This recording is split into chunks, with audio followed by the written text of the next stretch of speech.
Hello বন্ধুরা, আজকের মুভিটি জনসন নামক একটি 12 বছরের ছেলের আজব আজব কারনামা নিয়ে তৈরি করা হয়েছে। আর মুভিটির নাম হলো what every French woman want to do. তো চলুন দেখে আসা যাক আজকের এক্সপ্লেনেশনটি। তবে অনুরোধ থাকবে প্লিজ এখনই সাবস্ক্রাইব করে ফেলুন। যাই হোক, মুভি শুরুতে আমরা ছোট জনসনকে দেখতে পাই, যার নাম রোজার। রোজার সামার ভ্যাকেশনের জন্য বাসায় এসেছিল আর তার মাতার একজন মিস লাপিকে ঘোড়ার গাড়িতে আনতে বলেছিল। এরপরে বাসায় যাওয়ার সময় রোজারের চোখ সেই মহিলার উপরে পড়ে এবং মহিলাটিও বুঝতে পারে যে রোজার তাকে দেখে মজা নিচ্ছে, কিন্তু সে তখন কিছুই করে না। তারপর তারা দুজন বাসায় ফিরে আর তারপর বাসায় ফিরতেই তার পরিবার তাকে ওয়েলকাম জানায়। কিন্তু তখনই রোজারের মায়ের নজর রোজারের প্যান্টের উপরে পড়ে যায় আর বলে, এই রাবড়ি কিভাবে লাগলো। আসলে রাস্তায় সেই মহিলাটিকে দেখতে দেখতে তার এরকম অবস্থা হয়েছে। এরপরে তার মাসি দেখে বুঝতে পেরে যায় এবং বলে এই সকল বয়সে এমনটা হতে পারে। এরপরে রোজার তার ছোট বোনের সাথে দেখা হয়, যার নাম বার্থা। বার্থা রোজাকে জঙ্গলে ঘুরতে নিয়ে যায় আর সেখানে মিস লাপিতের সাথে দেখা হয়। তারপরে রোজারের সাথে কথা বলতে বলতে তার শুশু এসে যায় এবং সেখানে স্কার্ট উঠিয়ে গাছকে পানি দিতে শুরু করে। রোজার এই সকল কিছু দেখে ভাবে যে এই বয়সে তাকে কি দেখতে হচ্ছে এবং সে সেখান থেকে চলে যায়। এরপরে রোজার একা একাই জঙ্গলে ঘুরে বেড়াচ্ছিল আর তখনই পাপসকে একটি ঝাড়ে গিয়ে পড়ে আর সেখানে একটি মেয়ের হাসি শুনতে পাই রোজার, এবং তা দেখে বাসার একটি মেড উর্সুলা কোনো একটি লোকের সাথে ইন্টিমেট হচ্ছে। তখনই উর্সুলা রোজারকে দেখতে পায় এবং হাসতে থাকে আর রোজার ভয় পেয়ে সেখান থেকে চলে যায়। তারপর রাতে রোজার তার ফ্যামিলির সাথে ডিনার করে এবং পরবর্তীতে তার রুমে ঘুমাতে যায়। রোজার ঘুমাতেই যাচ্ছিল আর তখনই কিছু থালা বাসনের খটখট আওয়াজ পাচ্ছিল এবং সে বাইরে গিয়ে দেখে তাদের এরকম নংকরানি হেলেন একটি রুমের দরজা থেকে অর্ধেক বেরিয়ে আছে আর হয়তো পেছন থেকে কেউ তার সাথে ইন্টিমেট হচ্ছে। এরপরে সবকিছু শেষ হয়ে গেলে হেলেন তার কাপড় চোপড় ঠিক করে সেখান থেকে উঠে চলে যায়। এগুলো দেখে রোজা নিজেকে কন্ট্রোল করে ঘুমাতে চলে যায়। এরপরে সে দেখে তার বিছানায় তার ছোট বোন বার্থা লুকিয়ে আছে। তারপরে সে তাকে তার মাসি মার্গ্রেটের কথা বলতে শুরু করে, যে এখনো ভার্জিন। এরপরে রোজা তাকে জিজ্ঞাসা করে, তুমি কিভাবে এটা জানলে? এবং বার্থা বলে, আমাদেরকে এক মেড হেলেন বলেছে। আর তারপরে রোজা জিজ্ঞাসা করে, মাসি এখনো বিয়ে করেনি কেন? তো বার্থা তাকে বলে, আমি শুনেছি তার ছেলেদের দেখে অনেক ভয় লাগে। পরের দিন বার্থা রোজারকে একটি নদীর কিনারায় নিয়ে যায়, যেখানে সব মেডগুলো তাদের সিক্রেট শেয়ার করে এবং সেখানে গোসল করে। এরপরে উর্সুলা এবং বাকি মেডগুলো আসতে শুরু করে। তখন রোজার এবং বার্থা গাছের পেছনে লুকিয়ে লুকিয়ে তাদের কথা শুনতে থাকে আর তখনই তিনজন লোক সেখান দিয়ে যাচ্ছিল আর তারাও রোজারের বাসায় কাজ করে। তারপর তারা সেখানে শুশু করতে শুরু করে আর ওপারের মেয়েদের আকর্ষণ করে। এরপরে উর্সুলাও তাদের দেখে তার স্কার্ট উঠিয়ে দেখাতে শুরু করে। সবকিছু বার্থা ও রোজার গাছের পেছনে লুকিয়ে লুকিয়ে দেখতে থাকে। এরপরে আমরা দেখতে পাই রোজারের বড় বোন এলিসা তার বাবার সাথে বাসায় আসে এবং সবাই তার ওয়েলকাম করে। তারপরে এক এক করে সবার সাথে কোলাকুলি করছিল আর রোজারকে শুধু হ্যালো বলে চলে যায়।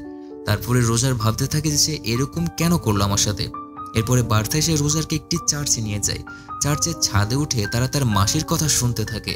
এরপরে সে চার্চের ফাদারের কাছে তার পাপ কনফেস করতে এসেছিল। তারপরে মার্গেট ফাদারকে বলে যে আমি একটি পাপ করে ফেলেছি। কিছুদিন আগে রোজার বাসায় আসে আর আমি তার প্রেমে পাগল হয়ে গিয়েছি। এরপরে আমি স্বপ্নেও তার সাথে ইন্টিমেট হতে দেখেছি আর এই সকল কথা রোজার ওপর থেকে শুনছিল। এইসব শুনে রোজার অনেক এক্সাইটেড হয়ে যায় আর এইভাবে যে কেউ তো আছে বাসায় যার সাথে আমি ইন্টিমেট হতে পারবো। এই কথা শুনতে শুনতে রোজার আরো এক্সাইটেড হয়ে যায় আর তৎক্ষণাৎ নিচে পড়ে যায়। এরপরে পাদ্রি আর মার্গ্রেট রোজারকে বাসায় নিয়ে আসে আর তার মাকে সবকিছু বলতে থাকে। এরপরে তার মা বলে এটা শাস্তি কি হতে পারে, আর সেই ফাদার তাকে বলে পেছনে মেরে মেরে বানরের মতো লাল করে দিতে হবে। রোজারের মায়ের আইডিয়াটি খুব পছন্দ হয় আর মার্গ্রেটকে বলে এই শুভ কাজটি তুমি করবা। প্রথমে তো মার্গ্রেট নিষেধ করে দেয়, কিন্তু রোজারের মায়ের জোরাজুরিতে করতে হয়। এরপরে রাতে রোজার যখন রেগে উল্টো হয়ে শুয়েছিল তখনই বাইরে থেকে থালা বাসনের খটখট আওয়াজ পায়। এরপরে সে দেখতে পায় সেই হেলেনের পেছন থেকে কেউ কাজ ছাড়ছে, কিন্তু সে কে এটা জানতে পারা যায়নি। সেখানে মিস্টার ফ্রাঙ্কো দাঁড়িয়েছিল, যে হেলেনের ঠেকায় এনজয় করছিল। এরপরে রোজারের কাছে উর্সুলা আসে আর তাকে বলে তুমি অনেক কষ্ট পেয়েছো, তাই তোমার পেছনে বাম লাগিয়ে দিই। তারপর রোজার তাকে জিজ্ঞাসা করে হেলেনের পেছন থেকে প্রত্যেক দিন কেউ তার কাজ ছেড়ে চলে যাচ্ছে আর শেষ হলেই হেলেনও চলে যায়, কিন্তু সেই পুরুষ আসলেই কে? তারপরে উর্সুলা তাকে বলে এটা আমাদের ম্যামদের টপ সিক্রেট। তারপরে সে সেখান থেকে চলে যায়, কিন্তু রোজার ভাবে এখানে প্রায় সবাই সবার প্রয়োজন অনুযায়ী কাজ করে, কিন্তু আমার দিন কখন আসবে? আর এরপরে তার মনে পড়ে মিস্টার ফ্রাঙ্কো দাঁড়িয়ে দাঁড়িয়ে দেখছিল এবং সে তার কাছে জানতে চায়। সেখানে গিয়ে দেখে মিস্টার ফ্রাঙ্ক তার প্যান্টে হাত দিয়ে দূরবীনের কিছু একটা দেখছে। আর এরপরে রোজারকে দেখে সেখানে সে পালিয়ে যায়। আর রোজা সে দূরবীন থেকে দেখে বাইরে দুজন মিলে ইন্টিমেট হচ্ছে। তারপরে রোজায় বাসায় আসে এবং সেখানে তার বড় বোন এলিশা আর তার ফিয়ন্সি বসেছিল। এরপরে রোনালদো রোজারকে তার জুতা দেখিয়ে বলে, আমার জুতোটি অনেক নোংরা হয়ে গিয়েছে, সেটাকে একটু পরিষ্কার করে ফেলো। কিন্তু রোজা তাকে নিষেধ করে দেয়। এরপরে রোনালদো রেগে গিয়ে তার মাকে সেদিনের কথা সবকিছু বলে ফেলে। আর এই সকল কথা শুনে রোজারের মা বলে, আমার 2 মেয়ে খুব ভালো, কিন্তু এই ছেলে না জানি কোথা থেকে এই সকল সংস্কার শিখেছে। তারপরে রোজারকে তার মা বাইরে বের করে দেয়, কিন্তু যাওয়ার সময় রোজার তার বইটির সাথে তার বড় বোনের একটি বই এক্সচেঞ্জ করে ফেলে এবং বাইরে লুকিয়ে তার বড় বোনকে সে বইটি পড়তে দেখে। এরপরে রোজারের মাথায় ইন্টিমেট হওয়ার নেশা এতটাই বেড়ে গিয়েছিল যে সে কিচেনে উর্সুলার কাছে যায়। তারপরে সে তার উপরে ঝাঁপিয়ে পড়ে পেছন থেকে। উর্সুলা ভাবে এটা কোনো কাজের লোকের কাজ হবে, আর সে তাকে বাঁচানোর জন্য একটি প্লেট নিয়ে রোজারের মাথায় মারে। আর এরপরে যখন সে বুঝতে পারে এটি রোজার, তখন ইন্টিমেট হওয়ার জন্য হ্যাঁ বলে দেয়। দুইজন তাদের প্রসেস স্টার্ট করতে যাবে আর তখনই একজন মেড চলে আসে আর তাদেরকে দেখে ফেলে। রোজা সেখান থেকে চলে যায়, কিন্তু তারা তখনই সাথে সাথে ইন্টিমেট হচ্ছিল না এবং চাইছিল না। তারপরে রোজার মিস লাপিকে এর কথা মনে পড়ে যায় যে কেউ দিক বা না দিক সেই মহিলা অবশ্যই তার সাথে ইন্টিমেট হতে চাইবে। আর সে দৌড়ে তার কাছে পৌঁছে যায়। এরপরে তার উপরে ঝাঁপিয়ে পড়ে। প্রথমে তো রোজারকে এই সকল করতে নিষেধ করছিল, কিন্তু পরবর্তীতে সে মজা নিতে শুরু করে। কিছুক্ষণ পর সেখানে একজন এসে চিৎকার করতে থাকে যে যুদ্ধ শুরু হয়ে গিয়েছে, আর সেখানে সবাই একত্রিত হয়ে যায়। পরের দিন রোজারের ফ্যামিলির ছেলেদের সবাইকে যুদ্ধে যাওয়ার কথা ছিল, আর তারা বাসায় পার্টিও করছিল। এরপর মিস্টার ফ্রাঙ্ক এসে বলে, আমি যুদ্ধে যেতে পারবো না কারণ আমার অ্যাজমা হয়েছে। আর এরপরে যখন রোজার জানতে পারে যে বাসায় সব ছেলেগুলো যুদ্ধে যাবে এবং সব মেয়েগুলো একা একা থাকবে, তখন খুশিতে আত্মহারা হয়ে যায়। কিন্তু সেখানে একটি রোজারও ছিল। যখন সব ছেলেরা যুদ্ধে যাবে তার আগেই রাতে তার স্ত্রীদের নিয়ে জঙ্গলে ইন্টিমেট হবে। আর এসব দেখে রোজার ভাবতে থাকে যে বেটা, আজকে রাতে যত ব্যান্ড বাজাতে হয় বাজিয়ে ফেলো, কালকে থেকে আমি বাজাবো। পরের দিন সবাই যুদ্ধে চলে যায় আর সবার প্রথমে রোজার উর্সুলার কাছে যায় আর তার সাথে ইন্টিমেটও হয়ে যায়। তারপরে বার্তা এসে রোজারকে বলে যে তাদের মা ফাদারের কাছে কিছু কনফেস করতে যাচ্ছে, আর তারা তাড়াতাড়ি গিয়ে দেখে যে কি পাপ করেছে। রোজারের মা পাদ্রীকে বলে তার হাজবেন্ড তার সাথে আলাদা আলাদা পজিশনে ইন্টিমেট হয়, তাতে তার অনেক ভালো লাগে, কিন্তু মনে হয় সে কি পাপ করে ফেলেছে। তারপরে সে তাকে বলে তোমার হাজবেন্ডের সাথে তুমি যা ইচ্ছে করতে পারো, এতে কোনো পাপ নেই। তারপরে নদীর কিনারায় রোজার তাদের একটি মেয়েকে দেখতে পায় আর সে নদী থেকে গিয়ে সেখানে তার সাথে ইন্টিমেট হতে শুরু করে। এরপরে রোজারের অনেক কনফিডেন্স এসে যায় এবং বাসায় সব মেয়েদের সাথে ইন্টিমেট হওয়ার প্ল্যান করে। রাতে রোজার তার মাসি মার্কেটের রুমে যায় এবং সেখানে শুয়ে পড়ে। এরপরে সেখানে মার্কেট আসে আর রোজারকে দেখে চমকে যায়। সে তাকে বলে তুমি এখন পর্যন্ত ভার্জিন আছো তাই না, আর তোমাকে কি সাহায্য করতে পেলাম। প্রথমে মার্কেট তো নিষেধ করে দেয়, কিন্তু পরবর্তীতে তারা একদম দাবিয়ে ইন্টিমেট করে। আর এরপরে হেলেন চা নিয়ে আসে, কিন্তু তার সাথে ইন্টিমেট হওয়ার কেউ ছিল না, কারণ সবাই তো যুদ্ধে গিয়েছিল। তারপরে রোজারকে চা দিয়ে বাইরে বের হতেই যাচ্ছিল আর রোজার তাকে পেছন থেকে ধরে তার কাজ ছেড়ে ফেলে। পরের দিন রোজার তার বড় বোনকে দেখে ঘোড়া নিয়ে কোথাও যাচ্ছে, পিছু পিছু গিয়ে দেখে ঘোড়াকে পরিষ্কার করতে ব্যস্ত।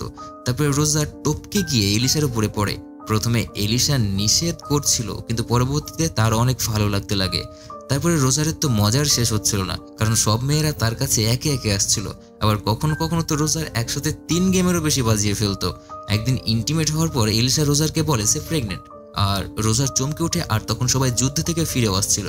তারপরে রোজার ঘরে বসে ভাবে আমি পিছু এদেরকে কিভাবে ছাড়বো, আর তখনই উর্সুলা এসে বলে সে প্রেগনেন্ট। এরপরে তার মাসিও এসে বলে সেও প্রেগনেন্ট। তারপরে রোজার ভাবতে শুরু করে যে এত কিছু করতে হবে, তা না হলে তো বড় সমস্যা হয়ে যাবে, আর তার কাণ্ড কারখানার ব্যাপারে সবাই জেনে যাবে, আর তার মা তারকে সবকিছুই বলে শেষ করে ফেলবে। যাই হোক, সব প্রথমে রোজার একটি লাল নেল পলিশ নিয়ে আসে আর সেটা এলিশার বিছানায় লাগিয়ে ফেলে এবং তাকে বলে তুমি রোনালদোর সাথে আজই ইন্টিমেট হয়ে যাবে, এবং এই লাল রং দেখে রোনালদো ভাববে তুমি ভার্জিন ছিলে। তারপরে রোজার তার মাসিকে নিয়ে ফ্র্যাঙ্কের কাছে যায় আর বিয়ে করতে বলে, কারণ ফ্র্যাঙ্ক তাকে অনেক পছন্দ করত। এরপরে সে উর্সুলার কাছে যায় আর বিয়ের প্রপোজাল দেয়, কিন্তু উর্সুলা প্রথম থেকেই অন্য একজনকে পছন্দ করত। তাই 3টি মেয়েরই একসাথে বিয়ে হয়ে যায় আর কেউ জানতেও পারে না যে পেছনের কাহিনীটা কি ছিল। আর সেই রাতে রোজার হেলেনের সাথে ইন্টিমেট হয়। কিছুদিন পর হেলেন তাকে বলে যে সে প্রেগনেন্ট, আর রোজারের ছুটি শেষ হয়ে গিয়েছিল, তাই সে স্কুলে যাওয়ার জন্য বেরিয়ে যাচ্ছিল এবং হেলেনকে বলে যে তোমার জন্য একজন হাজব্যান্ড অ্যারেঞ্জ করে দেবো। এরপরে হেলেন তাকে বলে এখানে প্রায় সব ছেলেরই আমার সাথে ইন্টিমেট হয়েছে, তাই যে কারো মাথায় গিয়ে ফেলে দিলে কিছু বলা যাবে না। আর রোজার সেখান থেকে চলে যায়। এভাবেই মুভিটি শেষ হয়ে যায়। তো আশা করছি আজকের মুভিটি আপনাদের অনেক মজা লেগেছে। যদি তাই হয়ে থাকে তবে এখন একটু লাইক দিয়ে দিন, আর আমাদের চ্যানেল যদি নতুন হয়ে থাকেন প্লিজ এখন সাবস্ক্রাইব করে ফেলুন।